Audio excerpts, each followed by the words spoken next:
তো hello guys, তোমরা সবাই কেমন আছো? আশা করি সবাই তোমরা অনেক ভালো আছো। তো আজকের এই ভিডিওতে আমি দেখিয়ে দিব যে এয়ারপোর্টে যে বড় বিমানটি রয়েছে সেটি কিভাবে চালাতে হয়। সে চেক করতে আমরা এই ভিডিওতে তোমাদেরকে দেখিয়ে দিব। তো আমরা এয়ারপোর্টে এসে গেছি এবং গাড়ি থেকে নামতে নামতে তোমাদেরকে জানিয়ে দেই যে আমাদের যে এই ভিডিওতে তোমরা যদি দেখে থাকো তাহলে অবশ্যই লাইক করবা এবং চ্যানেলটিতে সাবস্ক্রাইব করতে অবশ্যই তোমরা ভুলবা না। তো কমেন্ট করে জানিয়ে দিবা তুমি কোন জেলা থেকে দেখতেছো। আমরা প্লেনের কাছে চলে এসেছি, তো তোমরা দেখে নাও কোন চিটকুটলি দিয়ে এই প্লেনটি উড়াতে হয়। তো দেখে নাও 138,505।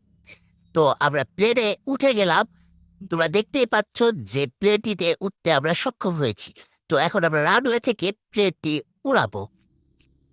তো তোমরা দেখতেই পাচ্ছ এখানে রানওয়েতে প্লেনটি চালু হয়ে গিয়েছে, প্লেনটি উড়াতে আমরা সক্ষম হচ্ছি। আচ্ছা, তোমরা নতুন নতুন এরকম ভিডিও পেতে চাইলে তোমরা অবশ্যই কমেন্ট করবা এবং জানিয়ে দিবা তোমরা কি টাইপের ভিডিও পছন্দ করো।